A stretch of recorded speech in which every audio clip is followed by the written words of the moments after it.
Hi, everybody. We have an interesting question from Laurie Delaplante. It's interesting in one way and very fascinating from a different perspective. And I'll try to explain why I'm saying these things. Anyway, here it is. Quantum physics suggests that the present and the future are entangled. Also the past. All of it is entangled according to quantum physics, the mechanics of quantum physics. And that events in the future can influence things happening now.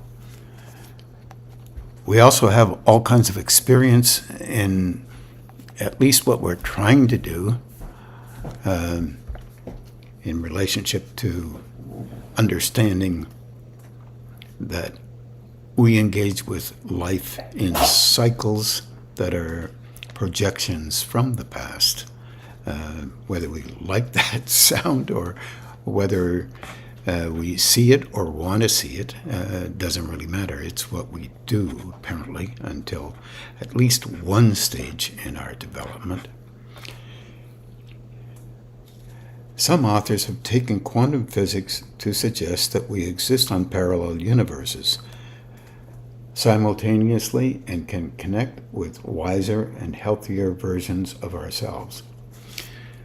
For example, one author described guiding a woman with serious illnesses to connect with a much healthier version of herself, living in a parallel universe, resulting in her becoming as healthy as this future or alternate version of herself. This is a very new theory in the West, extremely old theory in the East. You've often mentioned that time and space do not exist. Are there ways that we are currently being influenced by our future selves? Time and space do not exist at another level. At this level, we integrate and entangle ourselves in time and space. Or are there ways that we can connect with our future selves that could be beneficial to our personal and spiritual development? Oh boy. So first of all, the idea of quantum physics is really basically packets of little groups of electrons and forming compounds and elements that come together. That was the original setting in this mechanical way of looking at quantum physics. I suggest you take a little bit of a look. You can go online and look up quantum physics, and there'll be all kinds of things there that might be able to help you without going into it, because really our focus is based on energetic engagement, trying to become conscious of the effects of one person on another, the effects of others on us, the sociological background that we're involved with, but also the whole species background that we're involved with. Trying to think bigger is different than reconstructing the same thing that is already there, at least from one point of view. It's a dilemma that we face all the time. In the West, we try to use, on a scientific level, we try to propose ideas that may or may not be true, and try to experiment or move towards a version of experience that can be repeated often enough to indicate that the plus or minus possibilities of of an engagement with an idea may be less true or more true than what we thought. Trying to always figure out stuff. And in that, it makes it very difficult for us to engage with past ideas that are not, let's say, redeveloped by a present way of speaking and a present version of mathematical truths that come up that would be helpful in the proving of the possibility of what has been talked about before, may be even true or may not be true. When you do that, fine. Have tried to do that kind of in a language that would suit a new version of seeing things. And that's what quantum physics is about. Now, without it, we would not be in, let's say, advanced as we are in electronics, for example. It's had a big impact, and it's very mechanically focused and very focused on a material plane. However, in the Eastern traditions, just a preamble before I get into this a little bit more, in the Eastern traditions, many swamis have talked about and often and sometimes written about past, present, and future. At these levels, in fact, engage with each other constantly. And in fact, what you do today in your particular personality projections are impacted upon the past. We've been trying to get to experience that by observation in a kind of a way that may or may not be helpful depending on how guarded you are about remaining exactly how you were before, because you were considered important before. And you were rendering a version of value in a current modality, not knowing you were doing the same thing as you were doing before. Like a 5-year-old, or a 10-year-old, or a teenager. These things are natural and normal in our world right now. And we are constantly projecting these versions onto an integrated now, considering how you think you are at this current moment. However, in that place of relationship that you have with you now, you are doing the same thing you did before. You are projecting this now that you believe, and related to the importance of how you are in relationship to what you think you know, or what you read, or what you redefine, or whatever. We all do this. And we are projecting into the future how the future will be for you. It's very disturbing if you really think about it. If you don't think about it at all, and you're enamored by whatever it is that you do now, it's not going to be disturbing to you at all. It's going to be very referential. You're going to be important because of it. And because that's the way our world is currently. And there's a great need to be valued under those particular conditions. And, the projection of how important you are and all the rest of the stuff that goes with an engagement, as you know, by watching our news. Always there. And it's in our face. However, it's not translated as such. As in our face, it's translated as the way to be.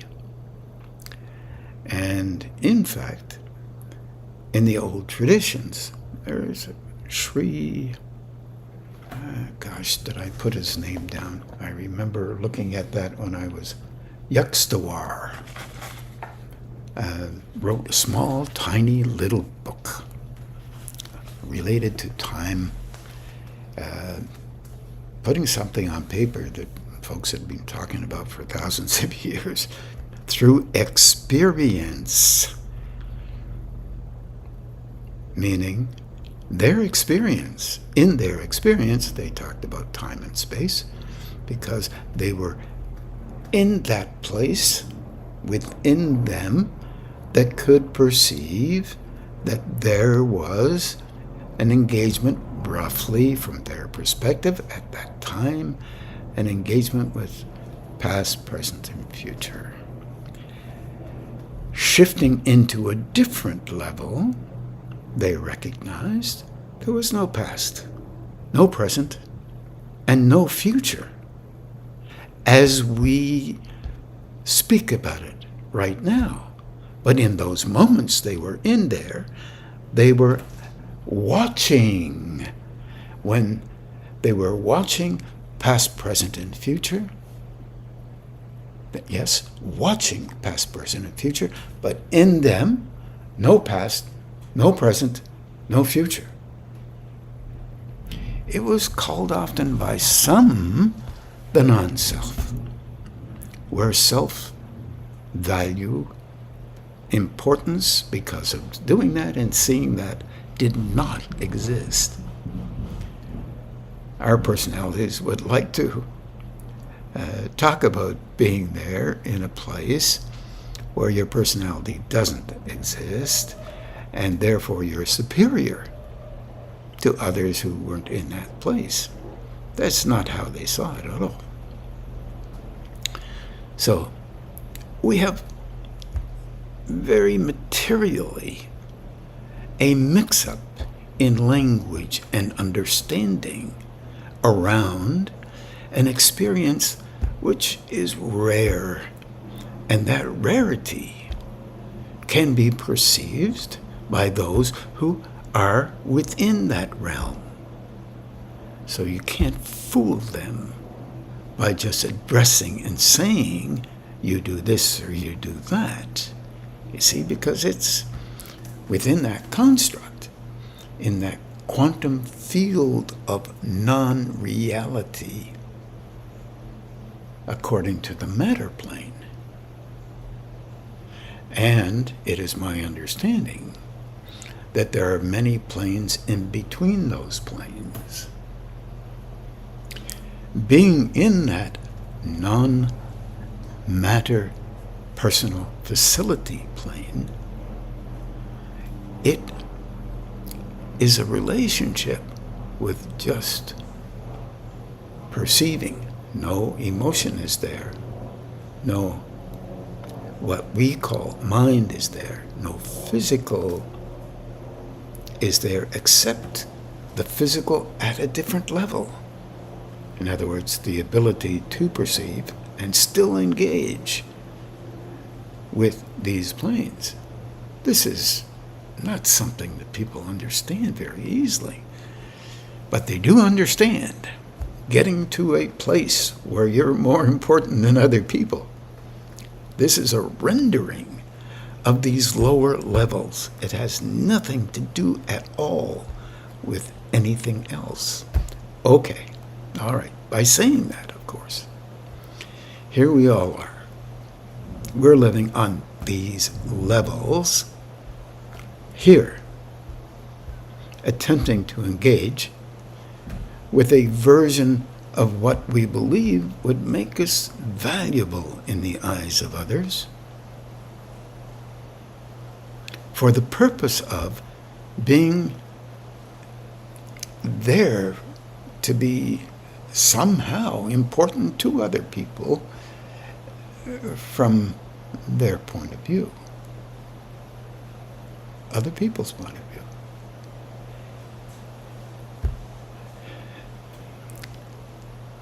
We have difficulty with this one because, look, as a species, we're not there yet. So if you took a quantum here with the quantum there. The quantum here would not perceive the there quantum. Doesn't mean it didn't exist. It doesn't exist. It would not perceive it. But it might render a perception relative to the conceivability that this level here might think might be there, and come up with this idea about it must be there. Quantum theory is not doing that. Yes, it talks about parallel universes, and that, by the way, was done by Jane Roberts as well back in the 60s and the 70s. An individual who was definitely a medium, at least a conscious medium, from all her works were concerned. She wrote many, many books. You can grab them somewhere. I'm sure some of them are still in print. But her, let's say, guide in that world brought all kinds of ideas relative to parallel universes. This is not new. It wasn't new in the 70s and 60s either. The Hindus were talking about this before, but they knew one thing for sure. It was rare to be there. And some, as they grew, felt that they were there already. Natural, normal, human thing, not a negative thing. We do the same thing here in all kinds of different ways with our personality. If you can actually see that, you're lucky. Because if you can, there are two things that you might do. One, back away from it, because you really can see it, and realize that it's a barrier and a wall that will hold you against perceiving beyond the wall of your own constructed images. And if you can see it and understand it, then you'll realize that we're still trying to break through the barrier of our willingness to allow ourselves to be at least somewhat humble about whatever it is that we think we know. And this one's tough for us, because as soon as we do that, we want to advertise. This is really important, I'm really important, all this sort of stuff. You're a human being engaging slowly towards understanding beyond what you can come up with now. And my God, why would you want other people to know that you weren't able? Well, the selling part is that you are able. It's the way it works on these planes. Check it out and smile and laugh. It's really valuable to do so. Susan Hardy asks some questions in the next talk that we'll have about somewhat similar things, but not in relationship to quantum physics. It's just a new name that we come up with. It helps us to understand, because we need that name, because we've moved into a different engagement with a perception that others have had before, but a different engagement with it. They didn't have computers before. They had minds. We have minds too. So we're reconstructing structures, trying to help ourselves to understand something without getting to the point where we're elevating and projecting way beyond our understanding. Now, in quantum physics, they've come up with this new idea that Laurie is talking about. I find it fascinating. I agree, Laurie. It's very interesting that there are future selves of us that maybe we can interact with. The dilemma is we love ourselves here so much and how we present them that there's a wall in between that sort of engagement. Often it's sometimes porous enough to have an epiphany of some kind occur where healing can occur, and there's not many that have done. There's a few that have happened, not very heavy experience yet. And get to the point where we can pull away from the value that we place on ourselves, having one experience or 2 or 10 or 50 or 40, and we count numbers. Holy smokes, do we ever count numbers? How many have you had? Well, I don't care. The issue is what you do with an experience related to another level. Man alive, is that a hot apple? Hot something. Maybe not an apple. It's an interesting thing. If you have this much occurring and that much occurring, therefore you come up with an idea that this must be the reason why. Our imaginations are unbelievable because if we don't have them, we get so scared. And we do this kind of imagining a lot. There's no negativity with that. But we are nervous about being engaged with a place that doesn't put us in a position relative to others. And this is a dilemma. Of course, one could say that's an Eastern orientation. No, that's a growing orientation. I find that very fascinating. There's a dilemma that can occur. And once again, quantums. Not only time can be effectively a quantum, but energy related to you and I and others. We are a quantum packet with so many levels of engagement beyond our understanding. God, we talk about the chakras and we talk about their very slow development, because too much development and we can't understand what's going on.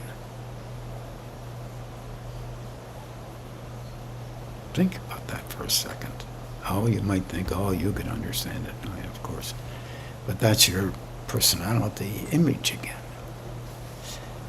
You can only understand it from a perspective that allows you to feel comfortable within yourself.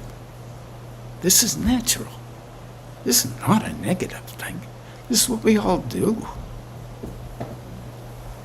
The old traditions talked about initiation processes whereby tremendous energy is engaged with you. It hasn't got anything to do with your particular version of high and low. It's engaged with you from a different level. Just say different level. And you, part of your walls are redistributed into a position where understanding can begin to occur beyond what you could understand before. Not related to the vested interest that you have about understanding you the way that you think you do. That's a totally different type of thing. That's personality evaluation. It hasn't got anything to do with let's get this and we'll do that and we'll become that. the vulnerability that relates to engaging with different states has a direct engagement with the allowance or the willingness to allow a place within yourself to occur where you are not looking at you as the most important thing on the planet. And this is against everything that we have come to find near and dear to us. This is why inner growth tends to grow fairly slowly. Personality versions of that are quick, valued, projected, expressed, advertised. Is that bad? No, it's just part of what we do. Catch it. Calm it down the best you can. You'll grow. Calm it down the best you can. You'll grow into a next phase where you can calm it down just a slight bit more and maybe see more. If you want to really see more, that means you will be seeing you and understanding that you are from this planet. The other thing that's related to this is very fascinating. There are places within us where we want to be like some other avatar that's come into play. Those avatar-ish orientations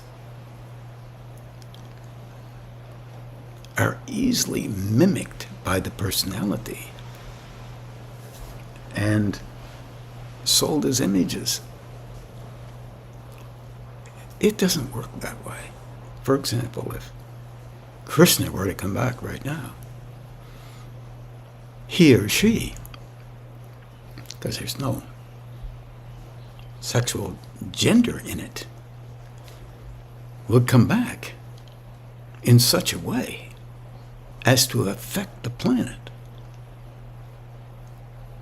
and its systems. We are a system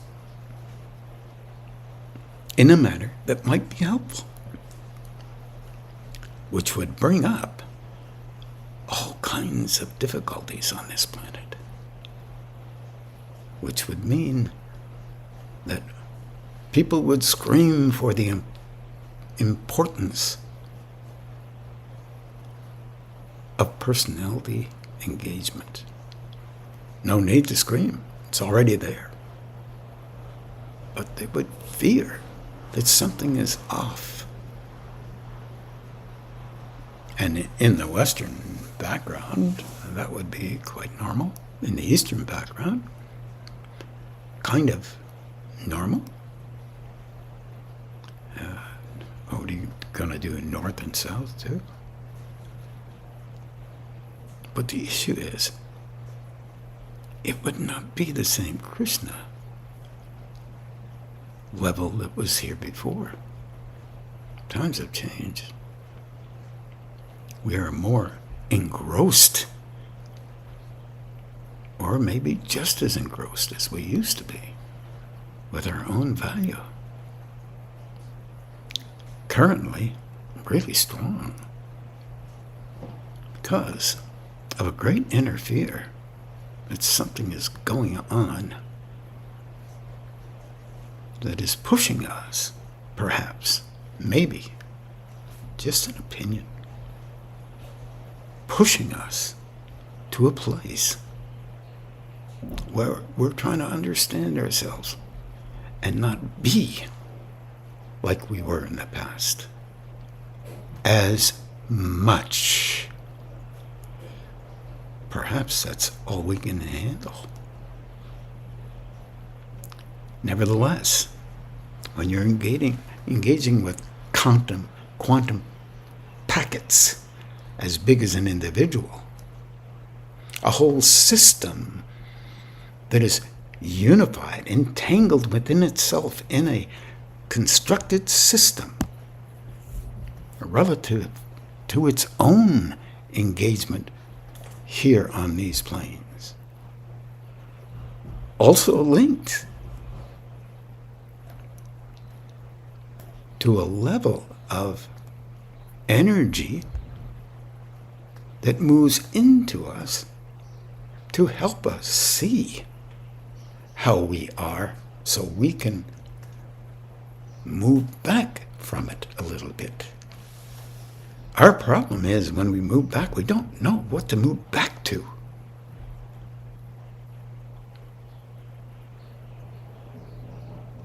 And those quantums that we are, quantum forms,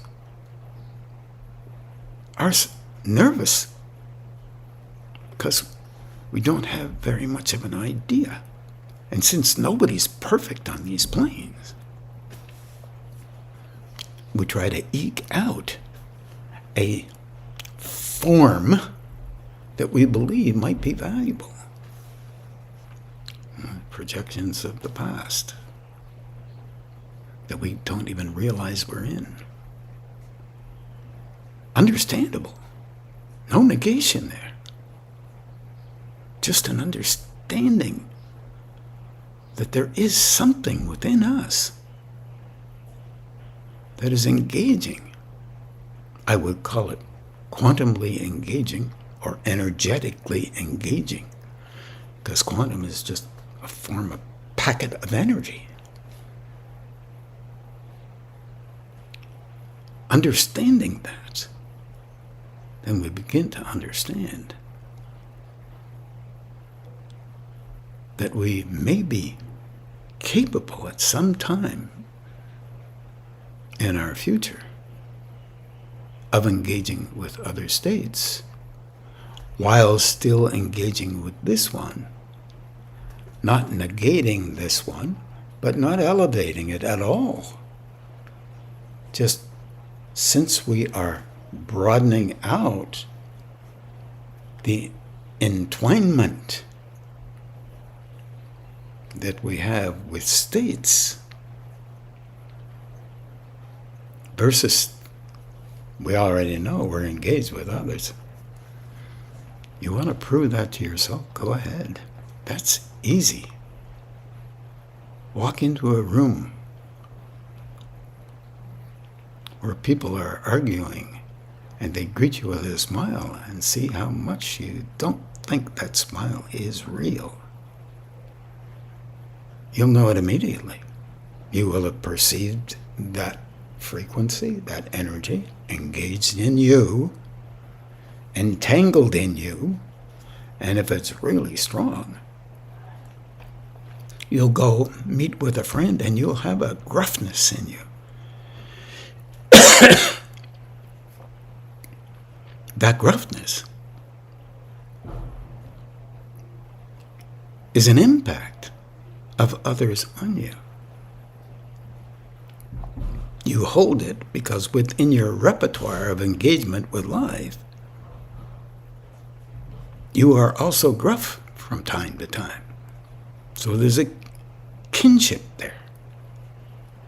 It holds, whoop, swells a bit. And without even knowing, you respond a little gruffly. Fine, you can say, oh, sorry about that. My voice seems to be gruff today. But I don't mean it that way. Others engaging with you, thinking about you. The mind is an element so fast.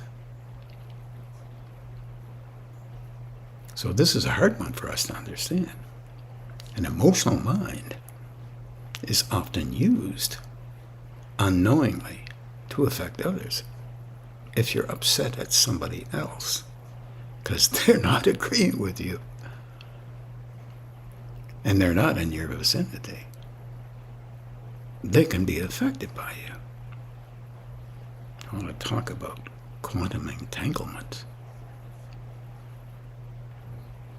Try to pull away from yourself It'll be difficult, and you won't be perfect at it, because you already have elevated the way you think. You need to elevate to be comfortable with you. You are comforting yourself by however you function and express your thoughts. And emotion is like picking up a snowball and throwing it. And you're good at it. You've been practicing it all your life, because you are a child of this species. And I don't mean that in a bad way. I mean it in a current manner. This is what we do here. The more energy that you perceive, you think you have for your own importance, the more you will use it for your own importance. You think that is where you want to grow. And that is the nature of how your growth will project itself. That is your future. That was your past. You don't have to comply with it. And that means that if you are a chosen one, meaning someone who comes in here to help this plane, you sometimes will act out in a manner that's not very helpful to the plane. It increases whatever the plane has.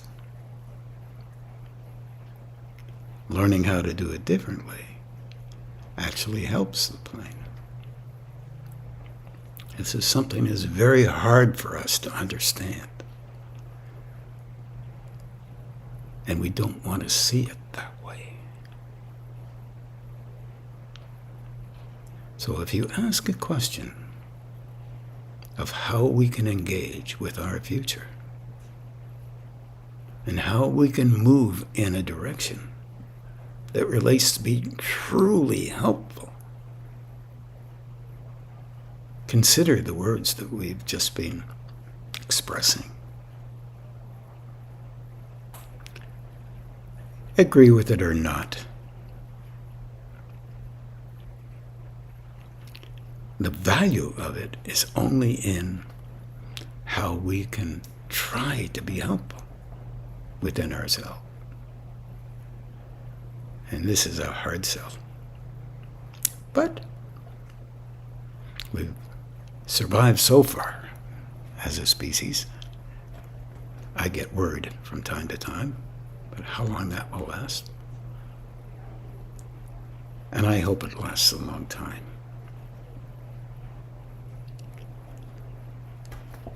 Let me take a look at the last part of this question.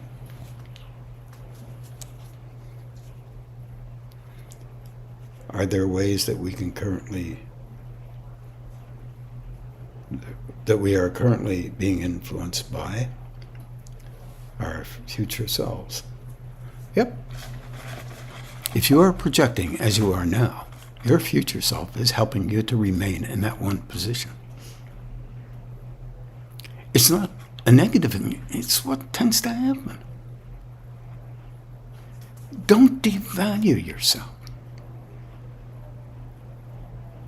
Please look at it and say, let me try and do something that might be overall helpful,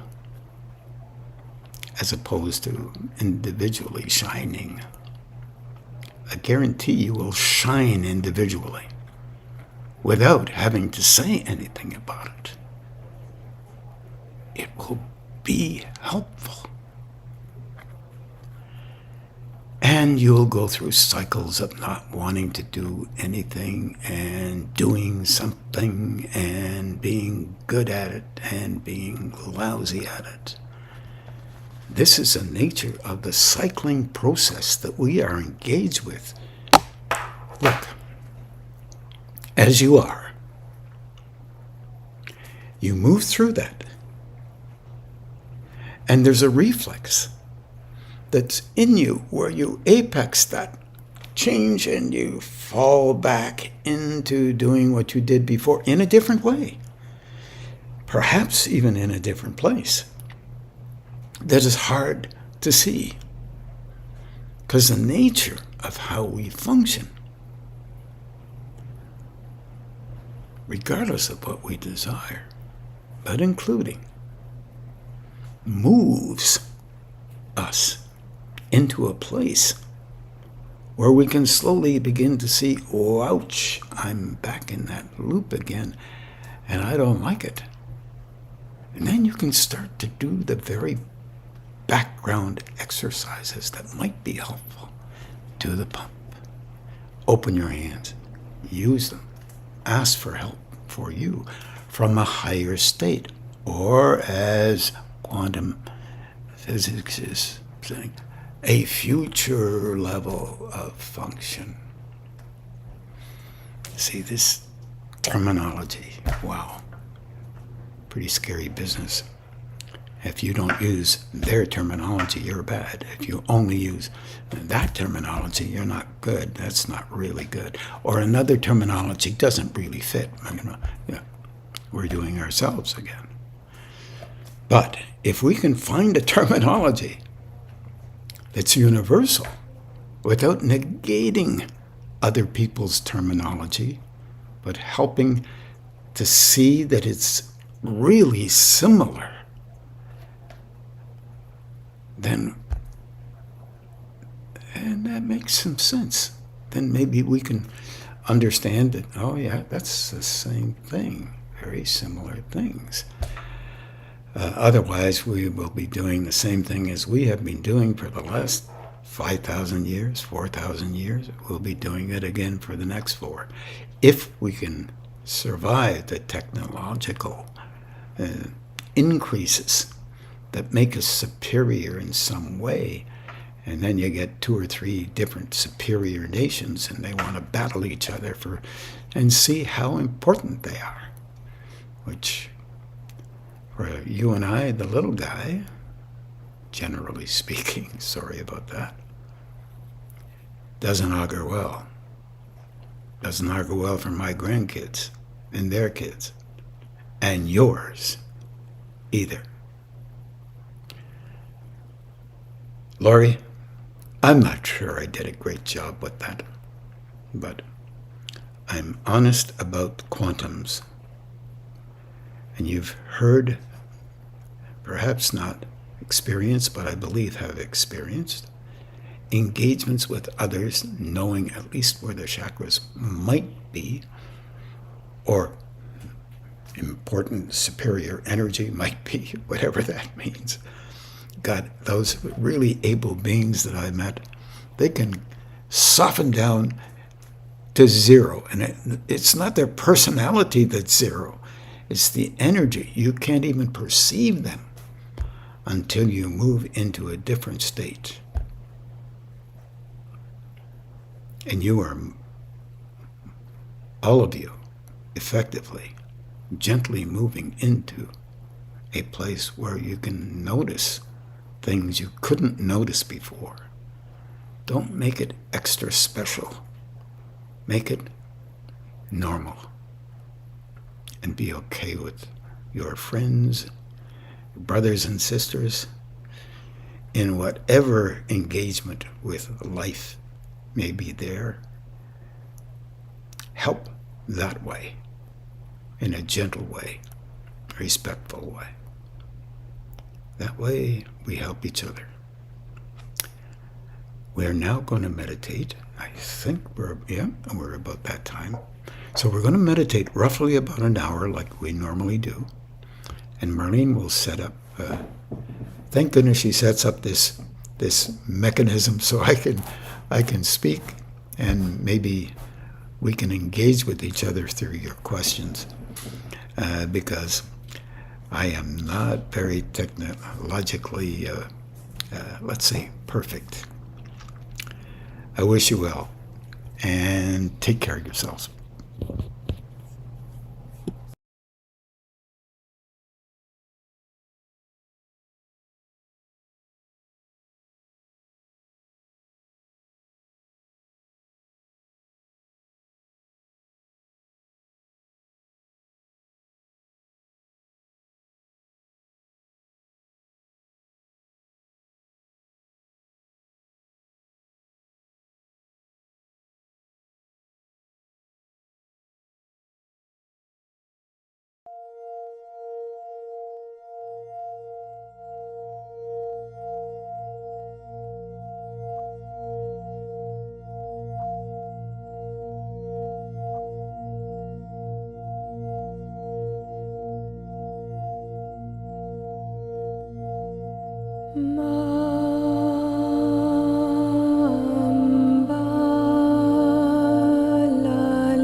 namo namaha.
त्वं राजा राजेश्वरी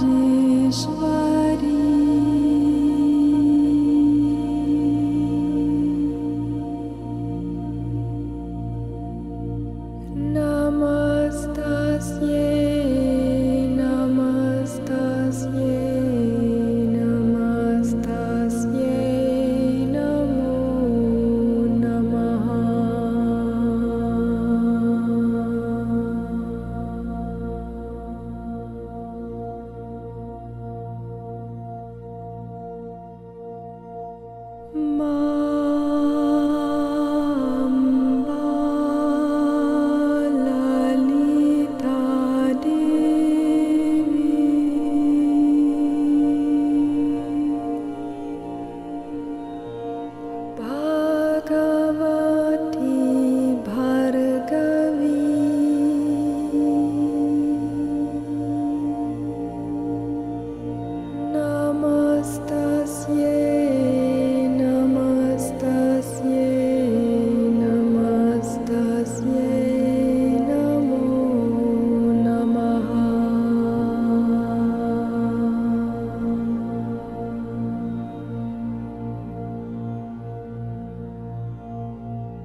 माया विश्वमोहिनी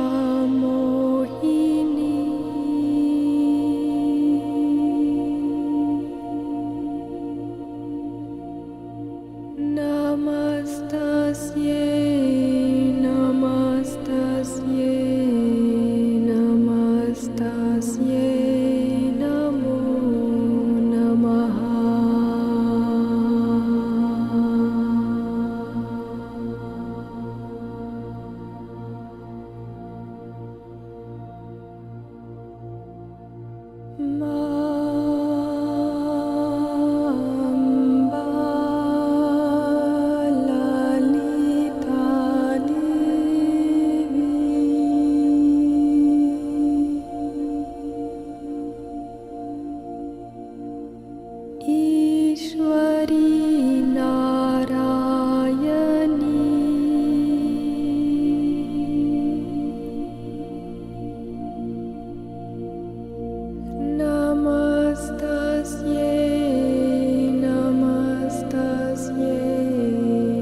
Jagadambe Janani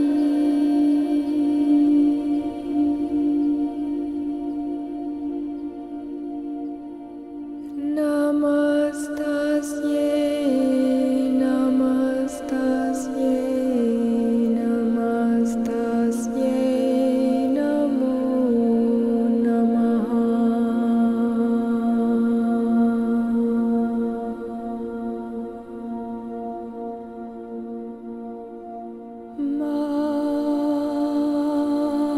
Mamba Lalita Devi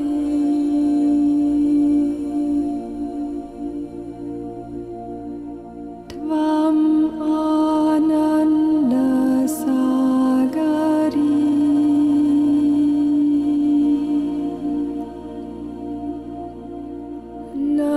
Namastasye Namastasye Namastasye Namo Namaha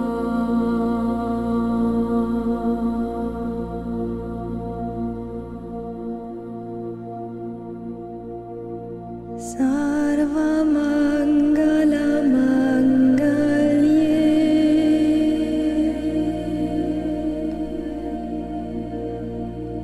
Shive Sarvartha Sadhike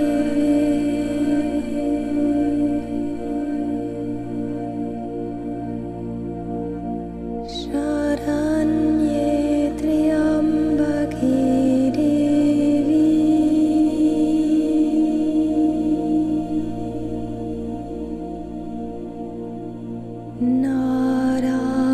Narayani Namostute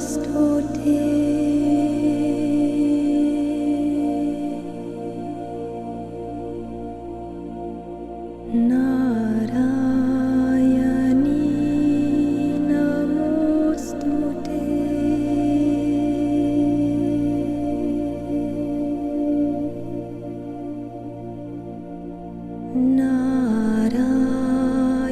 Narayani Namostute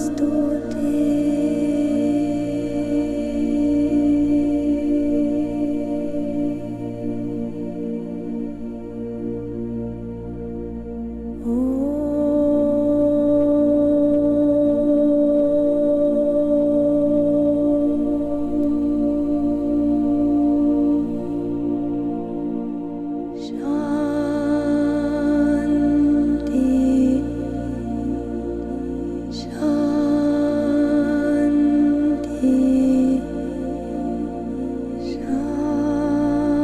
Shanti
Vajramanitya Kataka Kiritaye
Sahasrarikya Saundarya Sharira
Now we'll just begin to do the balancing and grounding. And have a good evening, everybody.